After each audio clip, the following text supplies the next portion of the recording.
During this presentation, we'll cover a few key concepts that will help you to get started in your own prepaid calling business. First, we'll explain to you the business model. We'll show you what the customer's experience is today, how the business model traditionally worked, and how the business model is changing today. Then, we'll explain to you how to start your own reliable prepaid calling service. We'll explain to you the different components that are involved, and then help you to decide whether to purchase a solution or to rent or host a solution. Then, we'll explain to you how to make money in the prepaid calling card business. We're going to explain to you some helpful hints to really help you maximize your profit in the business. And finally, we'll explain to you what to do next if you're actually interested in starting this business. First, let's explain to you the customer experience. Chances are, if you're viewing this presentation, you've purchased a prepaid calling card in the past. Henry visits the ABC retail store and he purchases a calling card. On the back of that calling card is an access number. Henry dials this number and then he hears a message, "Welcome. Please enter your PIN number."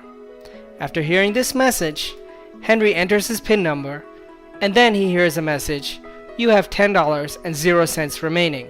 Please enter your destination number."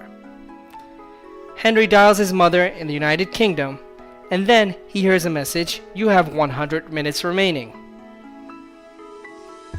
The phone rings in UK and his mother answers the phone. Henry speaks for, let's say, 15 minutes and then he hangs up.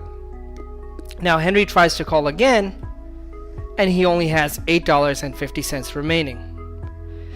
In the case of a pinless calling scenario, steps 3, where he hears the welcome message, and step 4, where he enters the PIN number, will be eliminated. So now you understand the customer experience, let's explain to you what the traditional sales model in the prepaid calling card and pinless calling businesses were.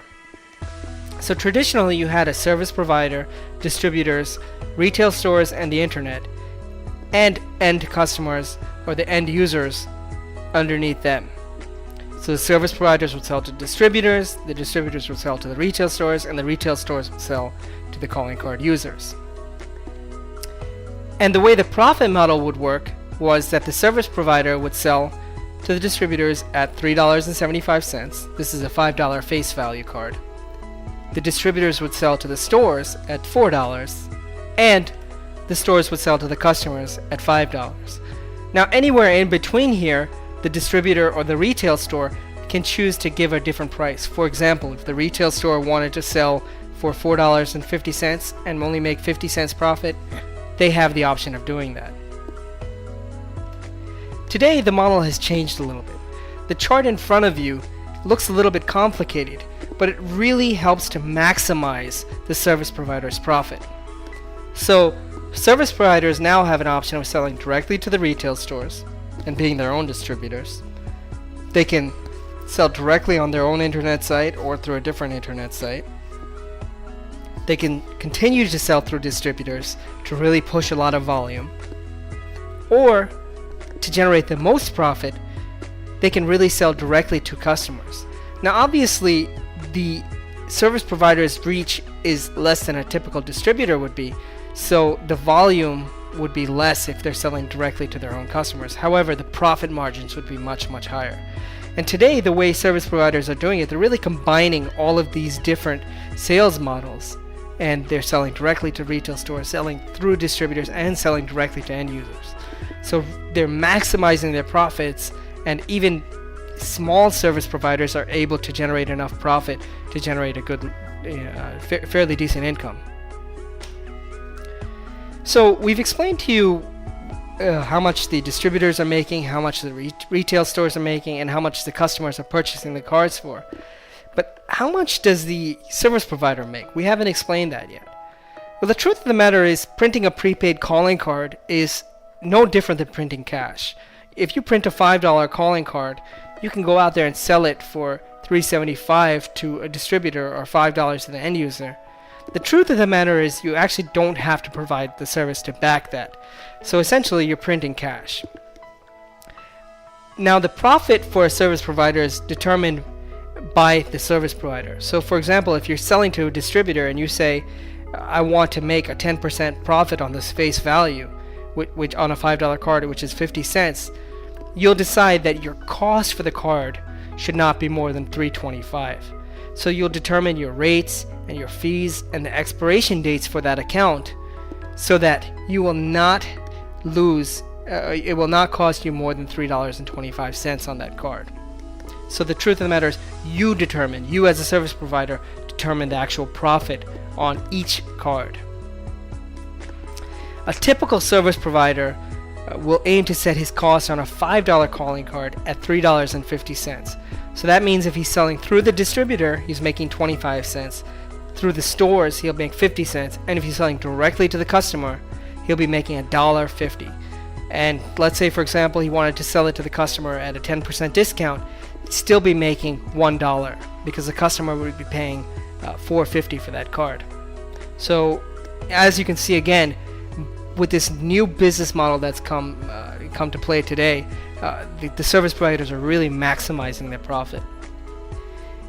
7 to 10 years ago, the cost of getting into this business was much higher than it is today. For each site, let's say for example you wanted to put a site in New York, it would cost you at least $250,000. And then if you wanted to put one in LA and Miami, it would cost you an additional $250 for LA and $250 for Miami. In addition, distributors and retail stores were very reluctant to work with you because they were used to dealing with these big companies and they weren't used to dealing with new, smaller providers. Long distance carriers, they really wouldn't work with you unless you had $100,000 or $200,000 deposit to give to them. In addition, as I explained, you had to have one setup for each city. And the recurring expenses, in addition to the upfront costs, were very, very high. And each site, for example, your minimum cost would be $6,000 to $10,000 a month. So to break even, it really took you some time. So if you didn't have that initial cash to cover yourself for the first few months, you'd be out of business before you even got started. Finally, long-term contracts were required, and they were based on credit. So if you were a new company, you didn't want to tie your personal wealth to this business, there's no way you could have started. Today things are different. You can get started in as little as 1 week. The monthly outlay is no more. It basically starts at $650 a month. Distributors and stores are open to working with you. And very cool thing today is that from one system, let's say for example it's in New York, you can serve UK, France, the west coast of US, you can serve Miami, Seattle. So you can really serve all these cities and give them access numbers, and they can all hit your platform in New York, which you could never have done before. Also, there's no long-term contracts required today. Most companies will work with you on a month-to-month basis or require a 3-month or a 6-month contract, and there's no credit involved. So that's really important. And finally, these large carriers that used to never work with you, now they're willing to work with you on a prepaid basis. So you don't need these huge outlays of cash to really get into the business. Choosing the right equipment and choosing the right providers is really key to having a successful prepaid calling business. If you choose the wrong equipment or the wrong providers, it's going to sacrifice your reliability. And when you sacrifice reliability, you're going to have downtime. And when you have downtime, there's absolutely no way that your business can succeed. In addition, the wrong equipment or the wrong providers is going to mean poor quality, poor sound quality, poor customer service quality, and customers are going to start leaving you. And once a few customers start leaving you, the word gets out and everybody starts leaving you. Again, you cannot have a successful business without good quality. There are some really cheap solutions out there. There's some free solutions. There's some very expensive solutions out there. I'm not saying to go out and buy the most expensive solution, but make sure that when you do look for a solution that you don't sacrifice quality, reliability, or accuracy to save a little bit of money up front. It's not going to help you in the long run. All of that money that you save up front, it's going to cost you more in the long run. The bottom line is really that you need to focus on selling your product. Focus on your business. Don't focus on whether or not your network is going to be up at the end of the night. When that customer makes a call, that call needs to go through. That call needs to hit your platform. Don't worry about your network's integrity. Focus on your business. By choosing the right equipment and the right providers, you can do this. Again, choosing the right vendors and the right providers is very important, but how do you do this? You have to go and you have to look to see which vendors and which providers have a track record. How long have they been in business? Do they have references? Do you know anybody that's used their product? All of these questions are very, very important to ask before you go and purchase the equipment or rent the equipment or choose the right providers. A lot of people think that vendors and providers only provide the solution that they sell to you. But the right vendors and the right providers will help you to actually develop relationships with the right printers, the right carriers, the right distributors, and they'll probably even refer customers to you that don't fall directly within their line of business. So by choosing the right vendors and the right providers, you can actually grow your business. Open source platforms like A2 Billing are okay if you can afford the staff to support them. Keep in mind that the fact that they're free, you don't get support with them. So by hiring a technician or paying an outside technician, it actually ends up costing you more in the long run. In addition, these open source platforms are usually not able to reach the capacity that the enterprise level platforms can. The bottom line is, don't throw your money in the trash. Work with reputable vendors and providers, and your business can grow and succeed in the long term. Now, we've talked about choosing the right providers and the right vendors and shown you how important that is to your business. But now let's talk about setting up a solid service from the technology perspective. And let's talk about the different components and providers that are required from this point of view. Now, first and foremost, the most critical component is the billing and account management software. You can think of this as the brain in the human body. Now, this billing software manages all of the accounts, manages all of the rates that you're using to determine the price to sell to these accounts. It manages all of the administrators, all of the resellers, and it even allows you to view all of the reports to see how much profit you're making in a given day, how many accounts a specific reseller is selling, and it allows you to see how many calls and how many minutes you're sending to a specific long distance carrier so that you can audit the bills that they send to you. Now, obviously, you can see that choosing a feature-rich and reliable billing software is critical to your business and will really help you to manage your business in the most effective way. Make sure that you don't sacrifice performance or accuracy to save a few dollars up front, because in the end, it's going to end up costing you more. The voice over IP gateway is like the heart in the human body. It manages all of the inbound and outbound calls. So when a customer dials your access number, the first place where it hits is the voice over IP gateway. In addition, when Henry dialed his mother in UK, the call went out from the voice over IP gateway to the long distance carrier. So the voice over IP gateway actually handles the voice that comes in and out of your network. In addition, all of the voice prompts, whether they're in English, Spanish, French, Vietnamese, Chinese, Arabic, Portuguese, or any other language that you choose, they're all stored on this voice over IP gateway. We recommend that you choose a reputable brand like Cisco, Nextone, or Quintum when you purchase your voice over IP gateway. Make sure that the vendor that sells you the voice over IP gateway can also support it. The last thing that you want to do is purchase a voice over IP gateway that no one knows how to support. I've had many customers purchase solutions from different companies that disappeared and no one knew how to support it. So basically that voice over IP gateway, that multi-$1,000 device, became nothing more than a paperweight. The server or computer actually houses the billing software and all of your critical data, including your account data, your call history data, and all of your pricing data.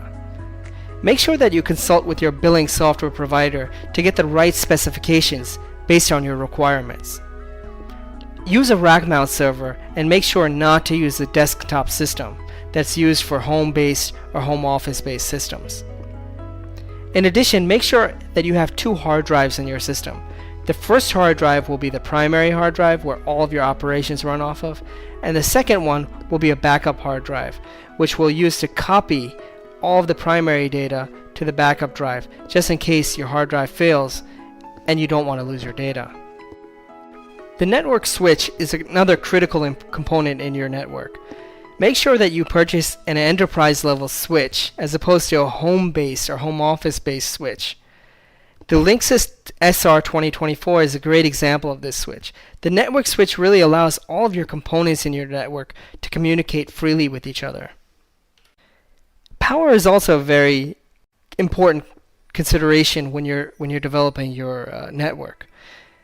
If power is an issue where your equipment is located, make sure you buy a powerful UPS that can support your network for at least 35 to 45 minutes while the power is out.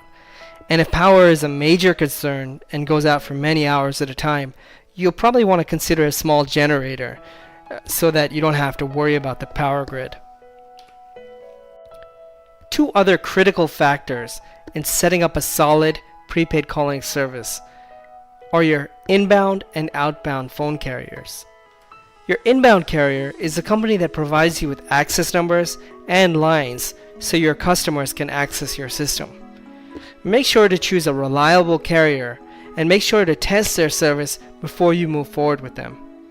DID Live is a company that provides service for USA and USA toll-free, and Voxbone is a reliable company that provides service for international locations. The termination carriers, or the termination providers, are the companies that terminate your calls to the international destinations and actually ring the phone on the far end's cell phone or landline. These companies will charge you a per minute rate based on the destination that your customer is calling. You can use multiple carriers and you can choose the carrier based on the destination phone number. Make sure that you consider all of the factors: price, quality, reliability, and capacity. Not just one of these. So if a specific carrier has the lowest price, but they don't have great quality, don't choose them. And the other factor is if they're going to go down once a day or twice a day and they don't have enough capacity to support you, don't use them either. Make sure you choose reputable carriers and make sure that you test their quality before you actually start service with them. The internet provider, or the company that provides you with the high-speed bandwidth that you need to run this business, must provide you with static IP addresses. You need one static IP address for the voice over IP gateway, one static IP address for the billing software, and it's good to have at least 2 or 3 spare static IP addresses. Make sure that they provide you with ample upload and download bandwidth, and make sure you ask these questions when you're ordering their service. You should have about 50 kilobits per second per call. So if you have a system that has 60 calls, you should have 3 megabits per second. The right phone card printer will help you to develop a quality and attractive phone card that will help to grab attention in the market and help you to sell your cards faster. When designing the card, you may want to consider doing a shape card as well. For example, one company designed their card in the shape of French fries. People recognized this card and it flew off the shelves. You also want to work with a reputable printer. Allstate Print is a perfect example of that. They'll ship things to you on time and the quality of their printing is very good. There's also other companies that are just as good. You want to get a sample before you actually go and print thousands of cards. So a company like Allstate Print will ship you a sample before, and after you approve it, you can send your order for 10 or 20 or 50,000 cards. You'll also want to consider things like the material, the thickness, the color quality, and the scratch-off quality at the rear of the card. In order to be cost effective, you'll want to print at least 10,000 cards. The price, depending on the printer, the quality, and the thickness will range anywhere from 4 to 8 cents per card. In addition, printers will generally offer design services as well, and they usually do so at a very cost-effective price. The diagram on this page shows a general overview of how the network is laid out. The inbound carriers, which are your DID providers and your access number providers, will send the call to your voice over IP gateway through the internet. The voice over IP gateway will communicate with the billing system, which has all of your accounts and customers on it, and then the call will eventually go to the termination carrier. Depending on the destination number, the call may go to different carriers. On this slide, we're looking at that same call that Henry made to his mother in UK from the back-end perspective, from a technical perspective. So Henry picks up his phone after he buys the calling card, and he dials the access number on the back of the card. When he dials that access number, the inbound phone carrier sends that call to your voice over IP gateway. The voice over IP gateway then sends a message to the billing system and asks whether or not it recognizes Henry's caller ID. If so, how much balance is remaining on this caller ID's account. In this case, the billing system sends back a message and says that it does not recognize that caller ID, and it asks for a PIN number. Therefore, the voice over IP gateway sends a message to Henry and asks him for his PIN number. Henry enters his PIN number, and then the voice over IP gateway sends a message to the billing system and says, here's the PIN number. If it's a valid PIN number, how much is remaining in the account? The billing system looks up that PIN number in the database and it validates the account. In this case, the account has $10 remaining, and it says to the voice over IP gateway to play a message to Henry to get the destination number that he wants to call. So the voice over IP gateway plays a message. You have $10 remaining in your account. Please enter your destination number. Henry dials 011-447-4444-8971, which is the landline number of his mother's home in London.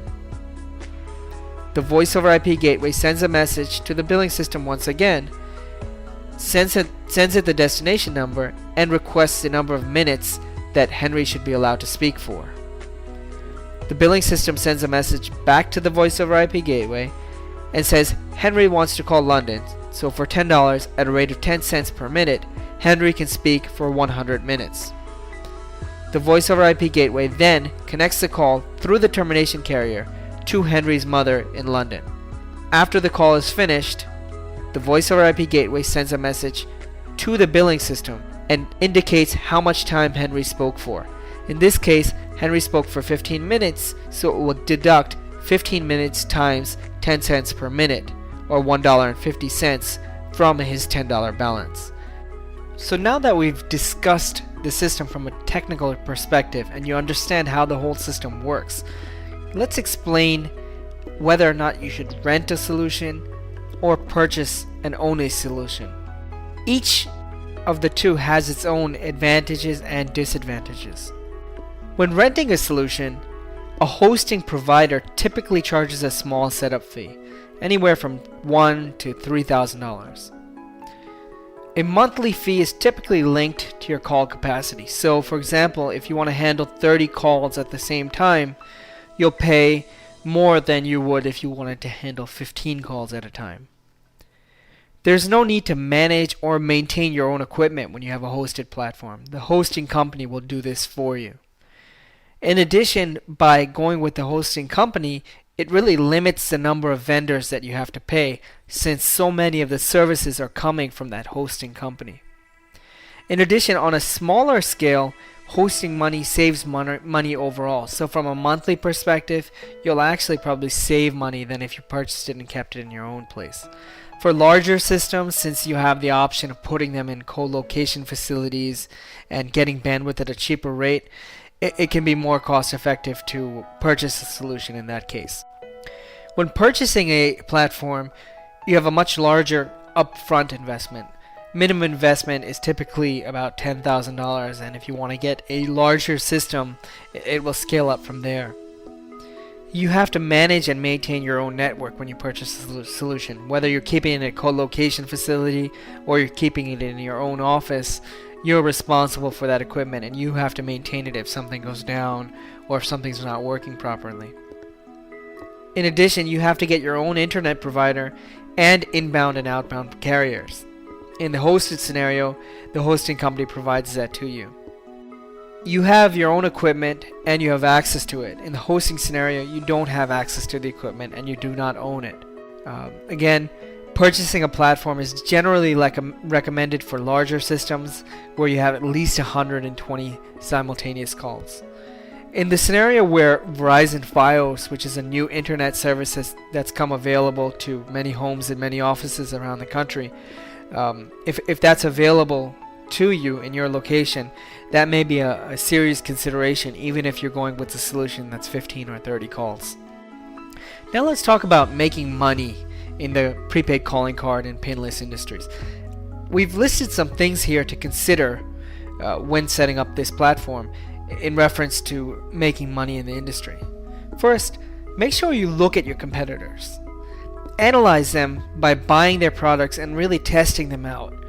How many minutes do you actually get when you buy one of their $5 cards or their $2 cards? What happens if you make 2 calls? On that second call, do you have as many minutes as you thought you would? In addition, what do the retail stores think about these products? What is their impression of their past history and the reliability? You need to set different rates for different customers. Different regions, for example, New York as compared to Boston, have different rates and different fees. New York is typically the most competitive market in the country, so you'll find lower rates and higher fees. In addition, travelers, people who are traveling from abroad or traveling around the country that don't have cell phones, will typically pay more than your typical calling card users. Just think about it. If you were traveling from the United States to United Kingdom and you didn't have a cell phone over there, you'd be willing to pay 20 or 30 cents a minute to call United States, and it really wouldn't be a big deal for you. In addition, pinless customers will pay more for the convenience of not having to dial a PIN number. In addition, usually pinless customers get services such as speed dial or direct dial functionalities that they're willing to pay more per minute for. Also, most of our customers offer multiple products. For example, they'll offer a clean card where the rates are, substantially higher, but there's absolutely no fees. The card doesn't expire for 3 years, and the profit is very, very clear cut.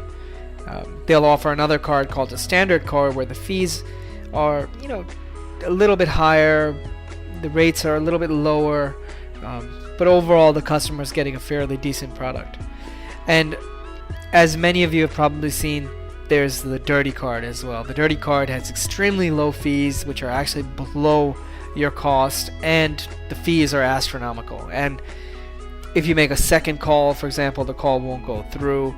So there's a lot of different ways that you make money on dirty cards as well. So if you offer multiple products, you'll be able to sell and market your products to different customer bases. Some more considerations.